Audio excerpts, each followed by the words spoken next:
Le fonctionnement de l'ordinateur quantique en simplifié.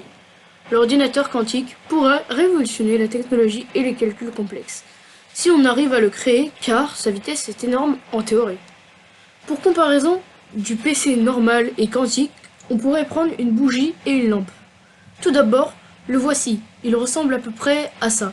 Son fonctionnement peut sembler complexe, mais il est assez simple à expliquer. À quoi ressemble-t-il? On voit ses pieds équipés pour contrer les vibrations de l'extérieur, comme une porte qui claque ou le mouvement d'un ascenseur. Sur une table, il y a plein de circuits de fils, mais ça ne nous intéresse pas pour le moment. Le plus intéressant est le gros cylindre sur cette table qui contient du vide et une matière de supraconductivité et de l'azote liquide pour refroidir la machine. Le fait de refroidir sert à piéger les ions pour les garder en superposition le plus longtemps possible. Mais rentrons dans le noyau du sujet. L'ordinateur quantique fonctionne grâce à des ions. Les ions sont des atomes à qui on a enlevé ou rajouté des électrons. Ils deviennent donc négatifs ou positifs. C'est un peu comme un gamin avec des Kinder Bueno.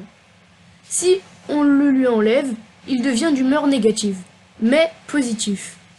Et si on lui donne un autre Kinder, il sera content, mais négatif. Ici, les ions sont utilisés comme des qubits. Mais dis-moi, ami, qu'est-ce que c'est que les qubits? Les qubits, qui remplacent les bits normaux dans les ordinateurs quantiques, se transmettent les informations entre eux avec des photons, ce qui améliore grandement sa vitesse.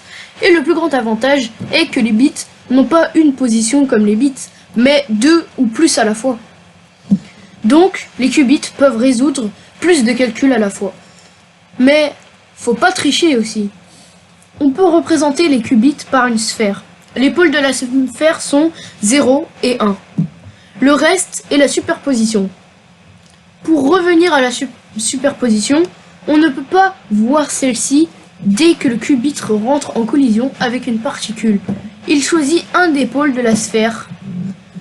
Le chat de Schrödinger pourrait expliquer un peu le fonctionnement du qubit. Pour ceux qui ne le savent pas, en gros c'est une expérience mentale qu'un scientifique a fait. Voici son contexte.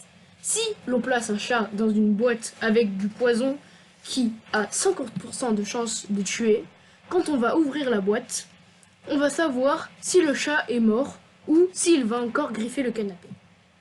C'est un peu comme le fonctionnement des bits.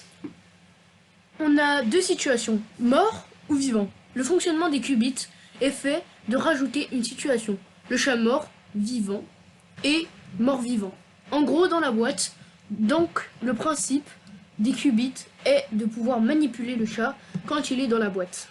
Mais on peut manipuler les qubits en superposition grâce à plusieurs méthodes, en l'occurrence avec des lasers.